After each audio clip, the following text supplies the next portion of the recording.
Welcome, everyone. I'm excited to kick off this presentation with a focus on a truly legendary figure. Today, we delve into Chhatrapati Shivaji Maharaj, the sovereign spirit of Bharat. In this session, we will explore the remarkable life, leadership, and enduring legacy of this iconic warrior king. Over the next few slides, I'll take you through his inspiring journey, from the rugged mountains of the Deccan to the creation of an empire that changed the course of Indian history. Let's begin this fascinating story together.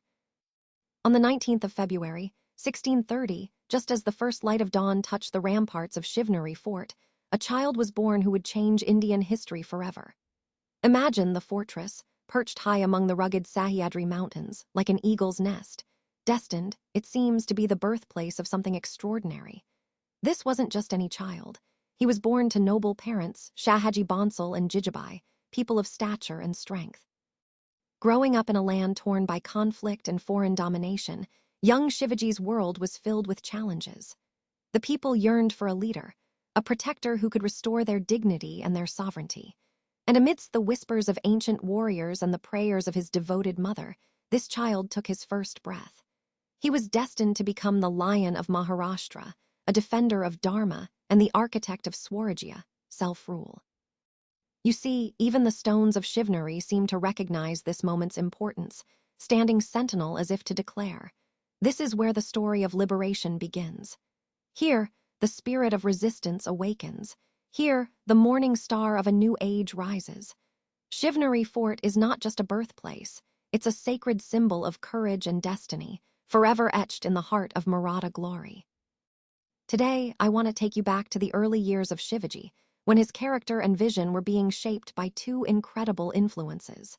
First, his mother Jijabai, whose fierce devotion and wisdom played a vital role in inspiring him. She shared stories from our great epics, of Ram's righteousness, Arjun's courage, Krishna's wisdom, lessons that went beyond entertainment and became the foundation of his values. Jijabai taught him that true nobility isn't just about birthright, but about serving and protecting one's people. These stories, these teachings, forged the character of a future king. Alongside her, Shivaji's spiritual guide, Sant Ramdas Swami, added a deeper dimension to his vision. The saint emphasized that sovereignty must be rooted in righteousness. Without it, power becomes tyranny. He showed Shivaji that strength must be tempered with compassion. These lessons transformed him from a warrior into a philosopher king, someone who understood that true leadership involves both might and morality. From these influences, a powerful idea emerged: Hindavi Swarajya. Shivaji declared, "Swarajya is my birthright and I shall have it." That statement wasn't just words. It was a call to action, a rallying cry that would inspire a nation. The concept of Hindavi Swarajya was revolutionary because it aimed for more than just replacing rulers. It envisioned a truly indigenous governance, one that prioritized the welfare of the people, protected our culture, and upheld dignity. Achieving this dream required extraordinary qualities: courage like a lion, cunning like a fox, and the endurance of the mountains themselves. It was a vision born from deep conviction and a sacred calling, and it would guide Shivaji throughout his life as he fought to establish a free, self-governed kingdom for his people. The indomitable spirit, defying the giants. Greatness is not born in comfort but forged in the crucible of adversity. Shivaji Maharaj's life is a shining testament to this timeless truth. His journey was filled with moments of breathtaking courage that continue to inspire generations. Today, I want to highlight two key events that truly showcase the unconquerable spirit of Shivaji Maharaj. First, let's talk about the oath at Rareshwar. In 1645, when Shivaji was just 15 years old, he gathered his closest companions at the sacred temple of Rareshwar. Under the watchful eyes of the gods, he placed his hands on the holy idol and took a solemn oath. His vow was to establish Swarajya, to liberate his people, and to restore the honor of his motherland. This was no mere dream. It was a firm covenant of a warrior king, understanding that freedom is never given, it must be seized. This moment marked a critical transformation, from prince to revolutionary, from youth to leader. The oath at Rareshwar was like a thunderclap announcing that a storm was coming, a storm that would shake empires and herald a new era of independence. Now, let's move to another extraordinary event, the Great Escape from Agra in 1666. Shivaji was then trapped in the gilded cage of Aurangzeb's court. He was summoned under the guise of honor, but was, in reality, held captive. The Mughal emperor thought they had finally caged the Maratha lion, but they underestimated Shivaji's resilience and cunning. In a legendary act of brilliance, Shivaji pretended to be ill and began sending baskets of sweets to holy men and the poor as acts of devotion. After establishing this pattern, he and his son Sambhaji concealed themselves inside those very baskets. They were carried past the guards and escaped to freedom. This was a perfect blend of cunning, courage, patience, and daring, the hallmarks of his genius. The message from this escape was loud and clear. Shivaji Maharaj could not be contained, controlled, or conquered. The lion may be caged, but he remains a lion, and when the cage door opens, even briefly, the wilderness calls him back home. These moments truly embody the spirit of Shivaji Maharaj, a spirit that defied giants, that refused to bow, and that inspired us all to stand tall in the face of adversity. When we look at Shivaji Maharaj's approach to warfare, what truly set him apart was his mastery of guerrilla tactics, known locally as Ganami Kava. Unlike emperors who relied on vast armies and unlimited resources, Shivaji had something even more powerful, an intimate knowledge of his land and a revolutionary mindset. This allowed him to turn the rugged terrain of the Sahyadris into his greatest weapon. One of his key strengths was his deep understanding of the terrain. Every mountain pass, hidden trail, and water source in the Sahyadri and Konkan regions was familiar territory to his Mavlas, the mountain warriors who made up the core of his army. While foreign invaders saw the landscape as intimidating, for Shivaji's forces, it was their home ground and their advantage. Another critical aspect was mobility. Unlike traditional armies that moved slowly with heavy artillery and complex supply lines, Shivaji's forces prioritized speed and agility. His light cavalry, skilled scouts, and infantry could navigate treacherous mountain paths effortlessly, giving his army unmatched tactical flexibility and the ability to strike swiftly. This leads us to the element of surprise. Shivaji understood the importance of attacking when the enemy least expected it. His campaigns often involved dawn raids, quick strikes on supply lines, and then vanishing into the mountains before reinforcements could arrive. This unpredictability kept his enemies off balance and unable to mount an effective defense. He also made strategic use of fortifications. Instead of engaging in large, pitched battles against superior forces, Shivaji used his network of hill forts as both defensive strongholds and offensive bases. These forts controlled vital trade routes and could be quickly reinforced or evacuated, giving him strategic flexibility. Finally, and perhaps most significantly, was his use of psychological warfare. His unpredictable tactics created an aura of invincibility around him. Enemy commanders never knew where or when he would strike next, which forced them to spread their forces thin, often overreacting or wasting resources on false alarms.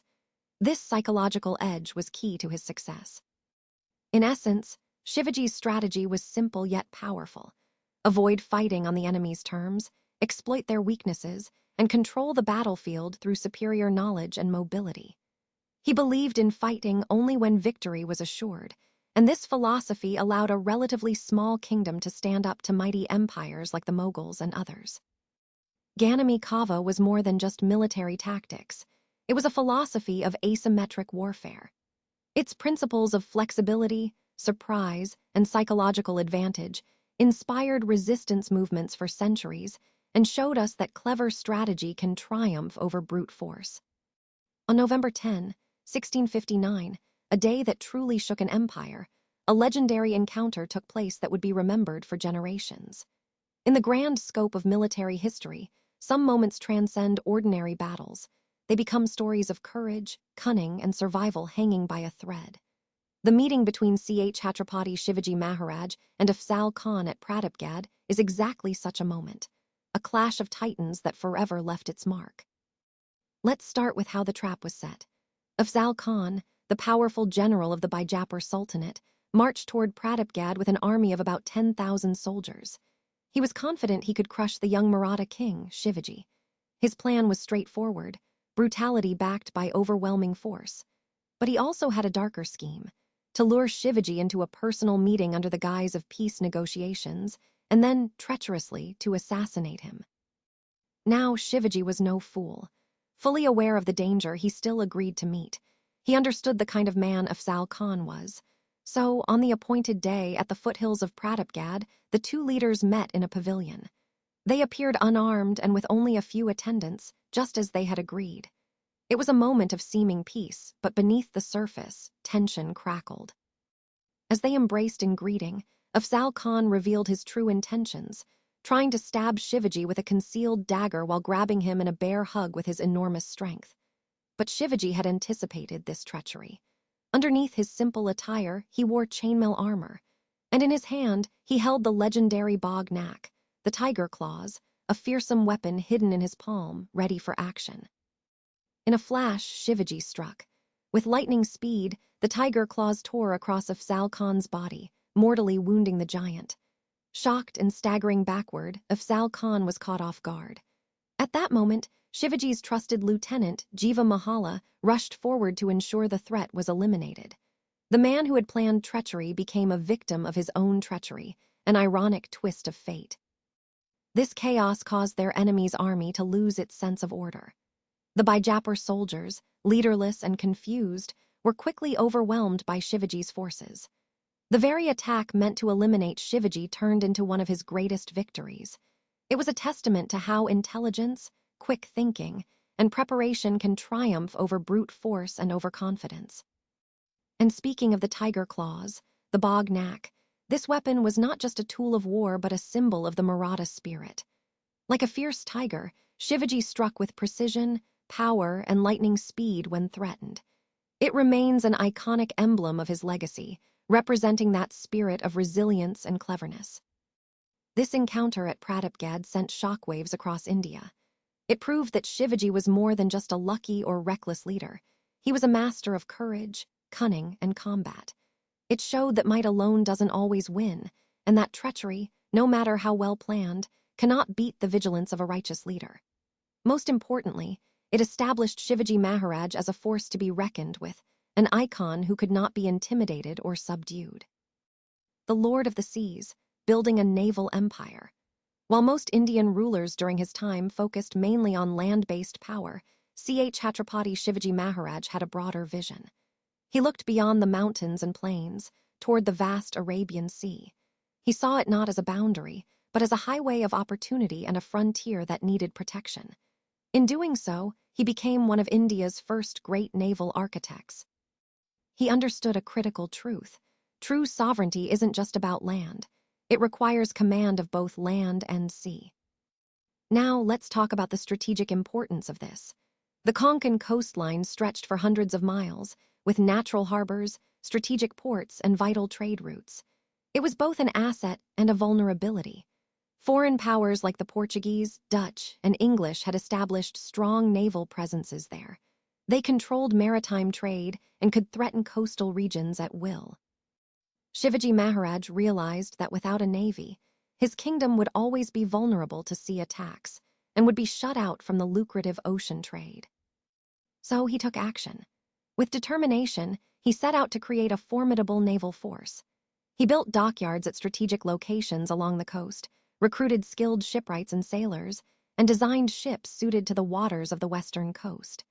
His fleet grew to include hundreds of vessels, from large warships capable of engaging European ships to fast, maneuverable craft for coastal defense and quick strikes. He also focused on coastal fortifications, sea forts like Sindhudurg, Vijayadurg, and Murad-Janjira. These forts controlled vital sea lanes and served as bases for his naval operations. His warships, called Pal and Galavat, were versatile, designed both for combat and trade protection. To organize this growing navy, he appointed skilled admirals like Daulat Khan and Mainak Bandari, creating a professional naval hierarchy. The legacy of this maritime effort was revolutionary. Shivaji's navy protected his coastline from foreign encroachment, secured important trade routes that brought prosperity, and showed other Indian rulers that maritime power was essential for true independence. His naval fortresses, especially Sindhudurg Fort, built on a rocky island over years of hard labor, still stand today as monuments to his vision. As Shivaji Maharaj famously said, "He who controls the sea controls the trade. He who controls the trade controls the wealth. He who controls the wealth writes the future." He understood this principle deeply and acted boldly to establish naval supremacy along the western coast. By doing so, Shivaji ensured that his Swarajya was more than just a landlocked mountain kingdom. It became a comprehensive sovereign state capable of projecting power across multiple domains, a true empire deserving of the title Chhatrapati. When we think about true greatness in leadership, it's important to recognize that it's not just about winning battles or expanding territory. It's equally about building systems that stand the test of time. Shivaji Maharaj exemplified this perfectly. He was not just a warrior king. He was a visionary who created lasting institutions and infrastructure that transformed a rebellious movement into a powerful, sovereign state. One of his most impressive achievements was the fortress network. Over his reign, he built, captured, or renovated more than 300 forts across his kingdom. These weren't just military strongholds. They served as administrative centers, symbols of sovereignty, and cultural hubs. This interconnected network was revolutionary in both scope and strategic importance, creating a formidable defensive and administrative backbone. Now, among these forts, Raigad stands out as the crown jewel. It was his capital fortress, a magnificent complex with palaces, temples, and administrative buildings, all perched high among the clouds. It symbolized the grandeur and sovereignty of his kingdom. Then there's Pratapgad, famous for the legendary encounter with Afzal Khan. It was a strategic sentinel that controlled vital trade routes and showcased innovative military architecture, emphasizing Shivaji's strategic foresight. But perhaps even more remarkable was his creation of the Ashtapradhan, the Council of 8 Ministers. This was a sophisticated administrative structure that decentralized power, ensuring efficient governance as his realm expanded. Shivaji understood that sustainable sovereignty isn't just about military strength. It's about institutional excellence, too. Let's briefly look at the key ministers he appointed. The Peshwa, or Prime Minister, headed general administration. The Amadhya managed finances, while the Mantri handled internal affairs and law. The Sachiv was the royal secretary, and the Senapati commanded the military. The Sumant managed foreign relations, and the Nyadhish was the chief justice. The Panditrao oversaw religious and charitable matters. What's truly impressive is how Shivaji kept this system balanced. No single minister, apart from the Panditrao, was hereditary. Their powers were checked and balanced, making the system resilient and accountable. Ministers were answerable both to the king and to established procedures, which prevented corruption and abuse of power. This administrative framework was so effective that it continued functioning well beyond Shivaji's lifetime, over 100 years, demonstrating its enduring wisdom. Through these physical fortifications and this thoughtful administrative system, Shivaji Maharaj created something unprecedented. He built a state that was not only militarily formidable, but also administratively efficient and deeply committed to the welfare of its people. He proved that true sovereignty isn't just about conquest. It's about patiently constructing systems, institutions that turn power into prosperity and military victories into lasting peace.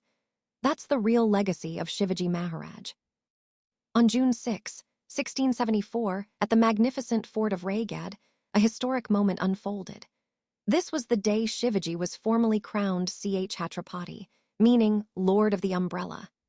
This wasn't just a ceremony, it was a powerful statement to the world. It marked the birth of a new Indian power, rooted in indigenous legitimacy rather than foreign conquest, and founded on the will of the people. The coronation followed ancient Vedic rituals, overseen by learned Brahmins. Notably, Gaga Bhatt, a renowned Sanskrit scholar from Varanasi, traveled specifically for this occasion. His presence helped establish Shivaji's right to rule, aligning his kingship with traditional Hindu authority and lineage.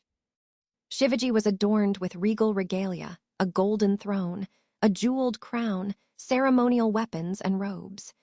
Each piece symbolized core qualities of righteous kingship: protection, justice, prosperity, and dharma. These symbols reinforced his role as a legitimate and divine ruler. This event was witnessed by thousands: nobles, soldiers, common citizens, and even foreign dignitaries. It served as a public declaration that Swarajya, or self-rule, was not a rebellion, but a legitimate sovereign state recognized by traditional authority. It was a moment of national pride. Now, the title Chhatrapati itself is deeply meaningful. The umbrella, or chhatra, represents sovereign authority, the power to provide protection and shelter to all, regardless of caste or creed. By taking this title, Shivaji declared himself equal to any emperor in the world, answerable only to dharma, or righteousness. This coronation transformed Shivaji from a guerrilla leader to a recognized monarch.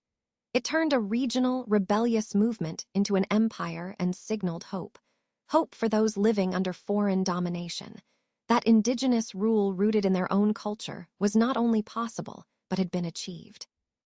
As Shivaji famously said, "Though born in troubled times, I shall die a sovereign king. Though raised amidst war, I shall leave behind a kingdom of justice. Though the world doubted, I shall prove that the spirit of Bharat can never be conquered." This event at Raigad was really the launchpad for a greater vision, a vision decades in the making. It validated all Shivaji had fought for, every sacrifice he made, and set a model of governance that would inspire resistance against foreign rule for generations. That June day, amid sacred chants and cannon salutes, the dream of Hindavi Swarajya was finally, fully, and irreversibly realized.